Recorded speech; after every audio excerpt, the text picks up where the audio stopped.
10 करोड़ रुपए। एंड इसीलिए 10 करोड़ जल्दी से कमाने के लिए हमारा 7 एक किलर बन गया होता है जो लोगों को खत्म करने के बदले पैसे लेते हैं। लेकिन ये बेचारा कीड़े को भी नहीं मार पाता, इंसान तो बहुत दूर की बात है। एंड इसका सपना होता है टॉप 100 किलर्स की लिस्ट में आना है, क्योंकि इसको पता नहीं होता है कि ये पास्ट में कौन था, जिसको देख के तुम लोग भी एकदम शॉक्ड रह जाओगे भाई। तो शुरू करते हैं हम लोग हमारी आज की वीडियो। वेलकम बैक है तुम्हारा मेरे प्यारे से चैनल एनिमिटी पे। तो आज हमारा 7 एक बीच में एक मिशन पे आया होता है, लेकिन बेचारा कुछ सुंदर कन्याओं को देख के थोड़ा भटक गया होता है। ओए 7, तुम्हारा ध्यान तो नहीं भटका ना? देखो हमारा टारगेट आ गया क्या? एंड 7 अपना टेलीस्कोप निकाल के देखता है। जी हाँ डाइबो सर, हमारा टारगेट मेरे सामने खड़ा है। तो सोच क्या रहे हो 7? जल्दी जाओ, खत्म कर दो उसे। लेकिन तभी 7 को एक लड़का उसके साथ दिखता है एंड इसका नाम डाचुन होता है एंड ये एक बॉडीगार्ड होता है। ये क्या लगता है अपने बॉडीगार्ड के साथ आया है लेकिन इसका बॉडीगार्ड इसको बचा नहीं सकता। 7 एक क्रैब में ट्रांसफॉर्म होकर इस आदमी के पीछे जाने लगता है, लेकिन डाचुन एक मक्खी को भी अपने बॉस की तरफ नहीं जाने देने वाला था, तो इसको भी एक जोर की लात मार के वहां से भगा देता है। फिर 7 एक डक बन के चुपचाप पानी के रास्ते इस आदमी के पास जाने लगता है, बट डाचुन को ऐसा वैसा बॉडीगार्ड नहीं होता भाई। वो फिर से पकड़ लेता है इसको। ये क्या एक डक? चलो अच्छा है, मुझे भूख भी लगी थी। अबे जिंदा डक कौन खाता है? राक्षस है क्या? एक मिनट, आज तो मंगलवार है, निकल यहाँ से।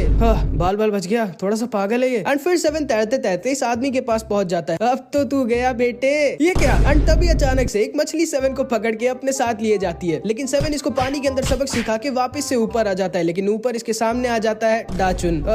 हेलो भाई, मैं तो बस ऐसी मछलियां पकड़ने आया था। अबे बाल छोड़ मेरा, मेरे सामने से हट जाओ अगर जिंदा रहना चाहते हो। तुम्हारा जो भी नाम है। ओ तो तुम एक किलर हो। मेरा नाम है डाचुन और मेरी रैंक है 1003 बॉडीगार्ड लीग में, और मैं एक सिक्योरिटी गार्ड भी हूँ। अच्छा, मेरा नाम है 7 और मेरी रैंक है 12003 किलर लीग में, और मैं एक बार्बर भी हूँ, और मेरी दुकान गोल चौराहे के पास है, आना जरूर। एक मिनट, किलर लोग तो अपनी आइडेंटिटी छुपा के रखते हैं ना? अरे हाँ, मैं तो भूल ही गया। कोई नहीं, तुम बहुत ज्यादा जान गए हो मेरे बारे में, अब तो तुम्हें मरना ही होगा। एंड तभी 7 अपनी सीजर से डाचुन के ऊपर अटैक करने वाला होता है। ये क्या? एक निहत्थे के ऊपर एक वेपन से अटैक? ये तो चीटिंग है। प्यार और जंग में सब जायज होता है दोस्त। लेकिन तभी ये मछली 7 से बदला लेती है और उसकी सीजर लेके वहां से भाग जाती है। ठीक है, आ जाओ फिर। एक मिनट, तुम्हारे पास गन क्यों है भाई? ये तो चीटिंग है। तुम्ही ने तो कहा था प्यार और जंग में सब जायज होता है। तुम्हारी हिम्मत है तो मुझे बॉक्सिंग में हरा के दिखाओ। बॉक्सिंग? वो तो मेरा फेवरेट है, आ जाओ। बाल बाल बच गया, नहीं बचाऊं शायद। 7 पहला पंच डाचुन को मारता है, लेकिन डाचुन की स्पेशल एबिलिटी होती है रॉक स्किन एंड उसकी स्किन बहुत ज्यादा हार्ड होती है, इसीलिए घूसा तो 7 मारता है लेकिन हाथ उसका ही टूट जाता है। एंड फिर डाचुन 7 को बहुत गंदा मारने लगता है। थोड़ी देर रुक जा भाई, मुझे थोड़ा रेस्ट चाहिए। ठीक है, बताना कब तैयार हो तुम। एंड 2 दिन बीत जाते हैं, 7 की हिम्मत ही नहीं होती दोबारा से अपनी फाइट को स्टार्ट करने की। एंड तभी ये दोनों वहां से जाने लगते हैं। चलो बॉडीगार्ड, यही मौका है, मुझे इसे पागल बना के कुछ भी करके इस आदमी को खत्म करना होगा। पीछे देखो, कैटरीना कैफ। पीछे देखो, सुनाडे कहाँ? एंड जैसे ही डाचुन उल्टा घूमता है, 7 इस आदमी के ऊपर अटैक कर देता है, लेकिन डाचुन के रहते 7 इस आदमी को छू भी नहीं सकता था। एंड डाचुन 7 को पकड़ लेता है। 7 डे गोल्ड लॉक। अबे छोड़ मुझे, अब ये लॉक 7 दिनों तक नहीं खुलने वाला। ऐसा है क्या? अबे एंड डाचुन मजाक नहीं कर रहा था भाई। 4 दिन बीत जाते हैं और डाचुन 7 को छोड़ता ही नहीं। ये लोग साथ में खाते पीते नहाते सोते, और यहाँ तक कि प्लीज मुझे माफ कर दो भाई, मैं किलर की जॉब ही छोड़ दूंगा, बस तुम मुझे छोड़ दो प्लीज। माफ करना भाई, लेकिन मैं तुम्हें कई बार बता चुका हूँ, मैं 7 दिनों तक तुम्हें नहीं छोड़ सकता। अच्छा, अपने बारे में बताओ कुछ। तो तुम बॉडीगार्ड क्यों बने? क्योंकि बचपन में मैं बहुत वीक था, तो लोग मुझे बहुत ज्यादा परेशान करते थे और मेरी कोई भी हेल्प नहीं करता था, इसीलिए मैं स्ट्रॉन्ग बन के एक बॉडीगार्ड बन गया, ताकि मैं उन लोगों को प्रोटेक्ट कर सकूं जिनको जरूरत है। एक मिनट, वो क्या आ रहा है हमारी तरफ?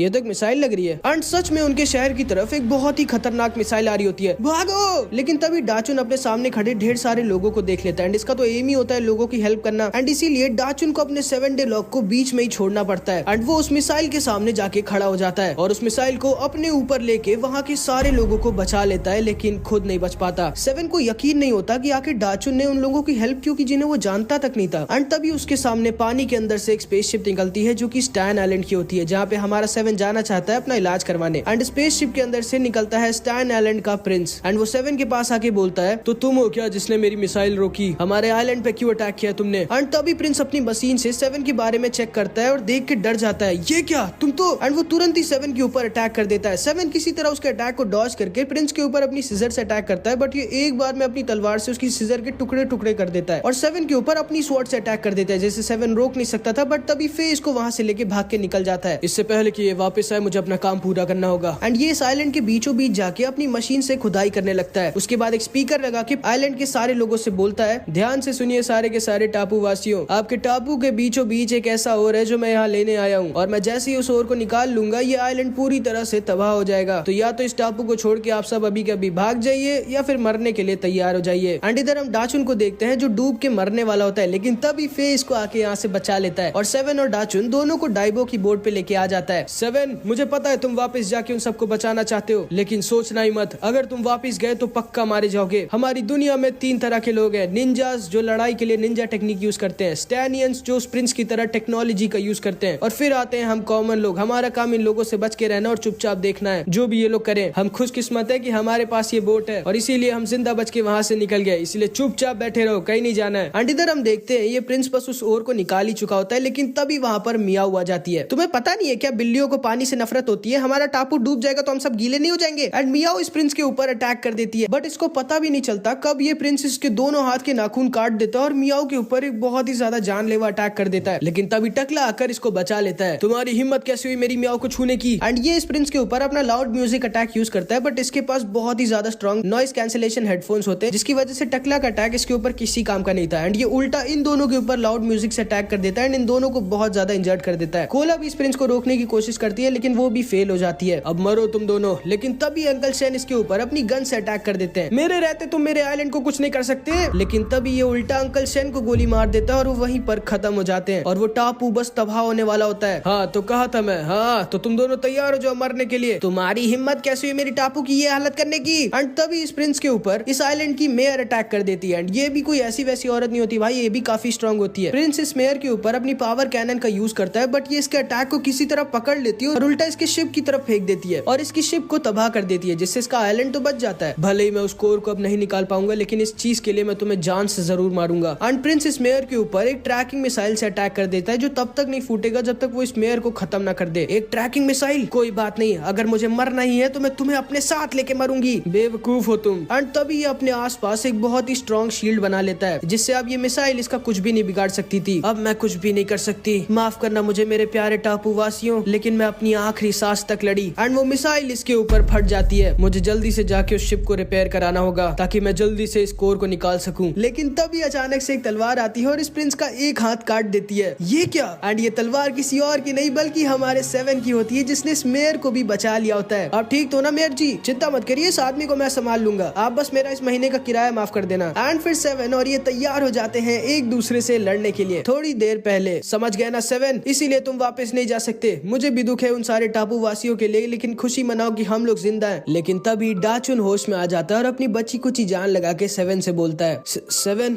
तुम एक किलर हो ना, लो मेरे पास जितने पैसे हैं मैं सब तुम्हें देता हूँ, प्लीज जाओ उस प्रिंस को खत्म करके हमारे आइलैंड को बचा लो। तुम्हें जिंदगी ने मौका दिया है सेवन, एक किलर नहीं एक हीरो बनने का। एंड ये कह के डाचुन बेहोश हो जाता है। मैं जा रहा हूँ डाइबो सर उस प्रिंस को रोकने। पागल हो गया हो क्या सेवन? तुम जानते हो तुम उसको नहीं हरा सकते। हाँ मैं जानता हूँ डाइबो सर, लेकिन मैं उसे इतनी आसानी से जीतने भी नहीं दूंगा। जिसको सुनते ही डाइबो एकदम शॉक्ड रह जाते हैं, क्योंकि यही डायलॉग बचपन में उसके टीचर ने उससे कहा था। फिर हम हमारे डाइबो सर का पास देखते हैं, जो कि एक पिंजरे में ढेर सारे मुर्गों के साथ बंद होते हैं, जिन्हें इंसान खरीदते हैं, खाते हैं और यहाँ तक कि अपने मजे के लिए आपस में लड़वाते भी हैं। और जो भी चिकन फाइट में हार जाता है उसे भी ये लोग खा लेते हैं। डाइबो मैं भी चिकन फाइट में हिस्सा लेने जा रहा हूँ। क्या डाफे आप जानते हो कि आप बुल को नहीं हरा सकते? उसको कोई नहीं हरा सकता। फिर क्यों? कल इंसानों ने फे की मम्मी को मार के खा लिया। मैं नहीं चाहता कि मेरे बेटे के भी साथ ऐसा हो, और अगर कल मैंने बुल को फाइट में हरा दिया तो वो लोग मेरे बेटे को मार के खाएंगे नहीं, बल्कि उसे ट्रेन करेंगे एक फाइटर चिकन बनने के लिए। इसीलिए अपने बेटे के लिए मेरे को ये फाइट जीतनी होगी। लेकिन आप उसे नहीं हरा सकते डाफे। मैं जानता हूँ डाइबो, लेकिन मैं उसे इतनी आसानी से जीतने भी नहीं दूंगा। अगले दिन डाफे और इस बुल की फाइट होती है, और भाई ये सही में मुर्गा है कि बुल है? सारे के सारे लोग बुल को सपोर्ट कर रहे होते हैं। इन दोनों की फाइट स्टार्ट हो जाती है। ठीक है मैं जानता हूँ मैं बुल को हरा नहीं सकता, मुझे बस 15 मिनट तक जिंदा रहना और फिर मैं जीत जाऊंगा। लेकिन तभी जैसे ही इनकी फाइट स्टार्ट होती है, बुल आते ही इसको एक ऐसा जोर का पंच मारता है कि इसकी मुंह की हड्डियां टूट जाती हैं और डाफे वहीं पर गिर जाते हैं। क्या यार, थोड़े तगड़े चिकन को लाओ मेरे सामने। लेकिन तभी डाफे फिर से किसी तरह खड़े हो जाते हैं। नहीं मैं हार नहीं सकता, मुझे जीतना होगा अपने बेटे के लिए। एंड भले ही बुल के पास पावर होती है, लेकिन डाफे के पास स्पीड होती है। वो वापस से बुल के ऊपर अटैक करते हैं एंड बुल के अटैक को डॉज करके बुल की गर्दन पर अटैक करते हैं। लेकिन उनका अटैक इतना स्ट्रॉन्ग नहीं होता कि बुल को कुछ असर पड़े। मुझे और पावर की जरूरत है। बुल गुस्से में डाफे के ऊपर अपनी पूरी जान लगाकर पंच मारता है और डाफे उसकी पावर को उसके खिलाफ यूज कर देते हैं एंड बुल की एक आंख फोड़ देते हैं। ठीक है उसकी लेफ्ट वाली आई फूट चुकी है, अब उसको लेफ्ट की तरफ तरफ नहीं दिखेगा, मुझे उधर ही उसे अटैक करना होगा, अब तो तुम नहीं बचोगे। एंड तभी बुल फिर से डाफे के ऊपर अटैक करते हैं, लेकिन इस बार फिर से डाफे बुल को डॉज करके बुल के लेफ्ट वाले हाथ की एक उंगली तोड़ देते हैं। एंड बुल दर्द के मारे वहीं पर तड़पने लगता है। लोगों को यकीन नहीं हो रहा था कि उनका बुल एक नॉर्मल से चिकन से हार रहा होता है, लेकिन सिर्फ डाइबो जानते हैं कि डाफे अभी कोई नॉर्मल चिकन नहीं, बल्कि वो एक बाप है जिनको उनके बेटे को बचाना है। ठीक है, बस 5 मिनट और जिंदा रहना है मुझे। एंड फिर हम इस चिकन फार्म के ओनर को देखते हैं। टाइम आ चुका है बुल, यूज करो उसे। एंड तभी बुल चीटिंग करता है और खुद को एक इंजेक्शन लगा लेता है जो इसको 100 गुना ज्यादा ताकतवर और फास्ट बना देता है। एंड एक तो डाफे पहले से ही बहुत ज्यादा इंजर्ड होते हैं, ऊपर से इस केमिकल ने बुल को इतना ज्यादा फास्ट और स्ट्रॉन्ग बना दिया होता है कि इस बार डाफे बुल को डॉज नहीं कर पाते और बुल इसको पकड़ लेता है। एंड सिर्फ 2 मिनट रह गए होते हैं फाइट को खत्म होने में, और फिर बुल डाफे को बहुत ज्यादा गंदा मारने लगता है। लेकिन डाफे अपने बेटे के लिए मर नहीं सकते थे, इसीलिए वो भी अपनी पूरी जान लगा देते हैं जिंदा रहने में। एंड बुल उनको 2 मिनट तक मारता ही रहता है, लेकिन डाफे मरते नहीं। टाइम खत्म हो गया, डाफे जीत गए, लेकिन अभी भी बुल डाफे को मार रहा होता है। अरे पागल हो क्या, टाइम खत्म हो गया, तुम हार गए बुल। तुम्हें क्या लगता है डाइबो, इन इंसानों को इस फाइट से कुछ लेना देना है? नहीं, ये दुनिया बहुत ही मतलबी है, ये लोग बस अपने मजे के लिए हम लोगों को लड़ते हुए देखना चाहते हैं। ये फाइट तब तक नहीं खत्म होगी जब तक कोई एक चिकन मारा नहीं जाता। नहीं, ये तो चीटिंग है। लेकिन ये सारे लोग डाइबो को पकड़ लेते हैं एंड फिर बुल डाफे को तब तक मारते हैं जब तक डाफे खत्म नहीं हो जाते। एंड इसी तरह से डाइबो के टीचर और फे के पापा मारे जाते हैं, इवन दो वो उस फाइट को जीत गए होते हैं। उसके बाद ही डाइबो उसका चश्मा ले लेता है और आज तक वो उसके पास है। लेकिन हमारा डाइबो भी कोई ऐसा वैसा लूजर नहीं होता भाई, उसको लेना था अपने टीचर का बदला, तो वो भी उस चिकन फाइट में हिस्सा ले लेते हैं। सारे लोग उस पे हंस रहे होते हैं क्योंकि सबको लग रहा होता है कि डाइबो कहीं जीतेगा उससे। डाइबो पूरी रात बैठ के सोचते हैं कि आखिर मैं कैसे हराऊंगा उसको जिसको मेरे टीचर तक नहीं हरा पाए। एंड अगले दिन इन दोनों की फाइट स्टार्ट हो जाती है। एंड इस फार्म के ओनर ने बुल को सिर्फ 5 मिनट दिए होते हैं डाइबो को खत्म करने के लिए, क्योंकि डाइबो बहुत ज्यादा वीक होता है। इन दोनों की फाइट स्टार्ट होती है। डाइबो किसी तरह तो पहले बुल को डॉज करा होता है, लेकिन आखिरी में बुल इसको पकड़ लेता है। मुझे याद है जब मैं तुम्हारे टीचर को मार रहा था तब भी तुम मुझे ऐसी डरावनी आंखों से देख रहे थे, लेकिन तुम्हें समझ में नहीं आता क्या, तुम मुझे नहीं हरा सकते। एंड ये कह के बुल डाइबो को बहुत ज्यादा गंदा मारने लगता है। लेकिन डाइबो भी अपने टीचर का स्टूडेंट होता है भाई, वो तब तक नहीं हार मानने वाला था जब तक वो मर नहीं जाता। बुल उसे बार बार बहुत ज्यादा इंजर्ड कर दे रहा होता है, लेकिन डाइबो फिर से किसी तरह खड़ा हो जा रहा होता है। और देखते ही देखते 4 मिनट बीत जाते हैं। ये क्या, यकीन नहीं हो रहा मुझे इस चूजे को मारने में इतना टाइम लग रहा है, लगता है मुझे इंजेक्शन लगाना ही पड़ेगा। लेकिन जैसे ही वो अपनी पैंट में हाथ डालता है उस इंजेक्शन को निकालने के लिए, वो एकदम शॉक्ड रह जाता है। ये क्या, मेरा इंजेक्शन कहाँ गया? यही ढूंढ रहे हो ना तुम? हाँ, तुम्हें क्या लगा मैं ऐसे ही तब से तुमसे पिट रहा था?